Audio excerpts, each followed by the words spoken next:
Are you tired of the constraints of traditional math education because you feel that you must teach all of the things in your homeschool math, or your kids might have gaps or be unprepared for college? Did you know that there is a better way to teach your child math, one that doesn't rely on traditional math curriculum? Hi, I'm NatureGlo, creator and founder of the Math Art online program for kids ages 8 and up that teaches kiddos math through a math history framework. Math Art teaches math using real-world connections through projects and experiences. Today, I want to share with you about how to strew math resources for your homeschool family today. So what is strewing? Strewing is secretly laying out resources for your child based on their interests that maybe they bring up casually or passionately during the homeschool day or maybe on the weekends. It might be slightly related to math, or especially if it's something science or art related, because science and art are very deeply connected with mathematics. Of course, the entire world is written, and the universe is written in the language of mathematics. So you can pull math out of anything. You can literally pull math out of a hat.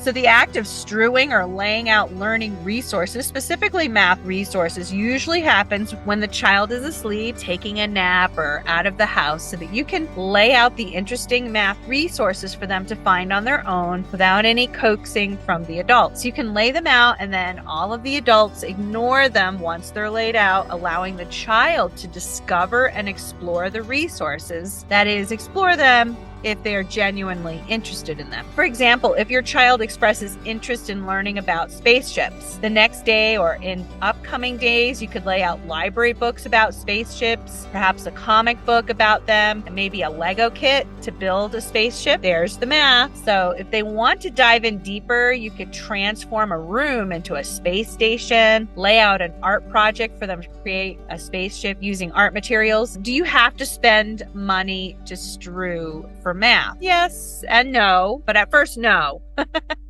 Okay. For example, if they do have an established interest in a topic and they're wildly excited about it, well, you're probably buying resources already for that. But how you lay out the resources in a very decorative and interesting way can really entice the child to want to interact with it. So at first, strewing typically entails laying out things you already have on hand, or you can easily acquire for free until your child shows greater interest and would like to explore it for a longer time and go deeper. Now, I know one homeschool parent, Jessica from the Waldock Way, she turned one of the rooms in their house into a veterinary clinic for her one child. How awesome is that? Now, think about it. Think of all the math that's involved in running a vet. A lot, right? From billing to weighing the animals to medications and the mathematics that goes along with what medicines they need and what dosages. It's just a rich math and science and literature experience. Can you tell I love unit studies?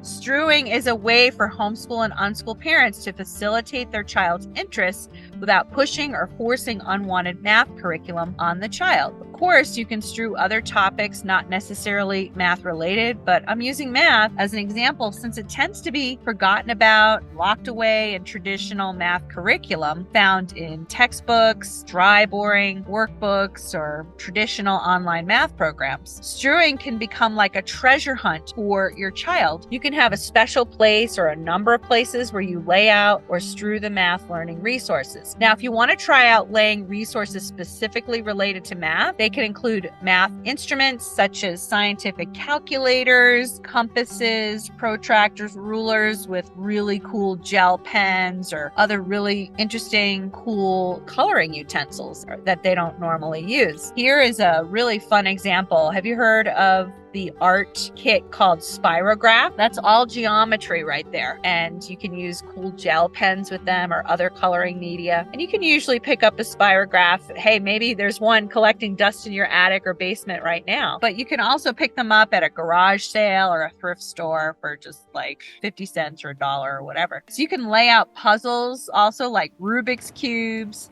like the from the Rubik's Cube family. When I was a child, I had a huge Rubik's Cube collection, and I also collected those pyramids. Do you remember those? The manipulative pyramids. And I also found a little tiny miniature Rubik's Cube with a keychain on it and a gumball machine. Who knows? Maybe you have that 80s Rubik's Cube collection hidden in your attic. Teachers Pay Teachers has some really great free math games that you can download and print out and use it as like an experiment. Like print out a bunch of them and like lay out a couple around the house and see what your child loves and is interested in. In that case, you probably would want to have some kind of little instruction card, like a 3x5 card for them to know how to play the game. So math, science, and art go hand in hand since math is the language of science, and all art can be expressed mathematically, from geometric shapes to fractals, which is a self-similar repeating pattern, such as found in veins on leaves, branches of a tree, or the neuron pathways of the human brain. Jackson Pollock he's deceased now, but he was a famous fractal painter. So he would like get paintbrushes and swing them from ropes, and they would just make what seemed like random scrabble to some people, but he was a famous artist. So, that's a fractal form of art. If your child expresses interest in science or art, you can add complementary related math resources, say from those free downloads from Teachers Pay Teachers. Also, I invite you to keep a private logbook of what your child brings up as interests. And you'll also want to log what strews work, what strews don't, because over the years you could lose track, especially math, science, and art, since they're closely related, so you don't forget what their interests are. So one by one, assemble the resources such as books, games, toys, puzzles, art materials with maybe one prompt on a 3x5 card and see what happens. It's actually better to not have prompts with every strew. Some of them you might need it, like for example, if you're using a math game from Teachers Pay Teachers, and the child won't figure it out necessarily unless they have some type of direction. But the directions for the games are usually, pretty detailed and involved. So you want to explain it as simply and as quickly as possible so the child can dive right in. But do you know what the most important part of math strewing is? Don't take it personally if your child simply isn't interested and doesn't interact with the materials, or say interacts for like 1 or 2 minutes and then ignores it, decides they're not interested. It may take a few strews before you hit the nail on the head of your child's interests and they engage with the resources. By the way, if you're watching this video and you haven't yet joined our Math Learning Secrets Challenge Facebook group, click the link with this video. In the Math Learning Secrets Challenge Facebook group, I actually cover a myriad of ways that you can make your homeschool math more fun through real-life learning experiences and projects. Here's a little story time about me strewing math. Back in 2010, I ran a nature-based math and science homeschool program for multi-age kids. And I mainly strewed each day of the program, but it was also only 3 days a week. There were so many strews and up to 16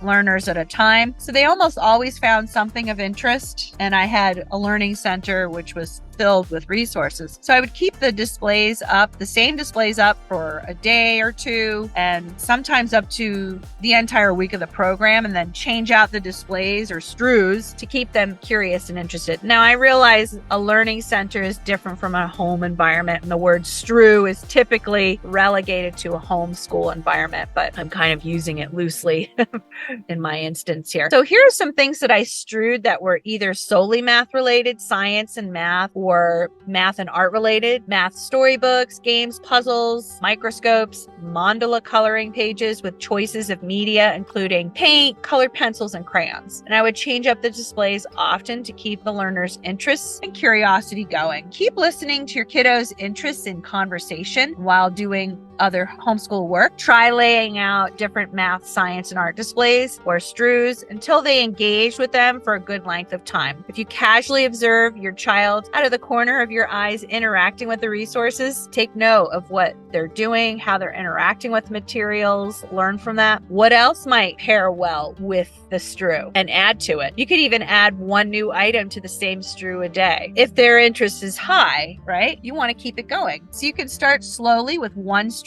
per child per week, or up to 3 or 4 times per week, whatever works best for your family. And if you have multiple kids, maybe the kids are interested, have a shared interest. So you can have a shared interest strew. So if they get excited about a topic, strew as much much as you have time and energy for. At first, keep it simple with maybe one book and one resource, like a toy or puzzle to go with it. For example, a living math storybook with a Rubik's Cube. The Rubik's Cube complements the story. Or a science experiment book with one of the experiment supplies and a short prompt card, 3x5 card, with a page number of the experiment on it. Try different spots or containers. And just FYI about science experiments, they usually have some type of mathematical component that goes with it, where they're using some type of basic math or whatever the level they're at. That's why I use this science experiment as an example. So you want to try different spots or containers. You can use baskets, drawers, coffee tables, a special room, your child's nightstand. If you have younger kids that you don't want getting into the Strew, try putting the Strew at a higher location where they can't reach, or a locked container where only your older kids can unlock it. Make it appealing so it's like looking for treasure for them, but you want to ignore it yourself. Like you don't want to lead them to it physically. That's why I created the year-long and beyond math art online unit study. So it's a math history framework that weaves in other subjects, including math, history, art, literature, music, and more. So click the link to learn more about math art. What do you think about Strewing Math? Share in the comments, and I'd love to hear your thoughts and answer your questions.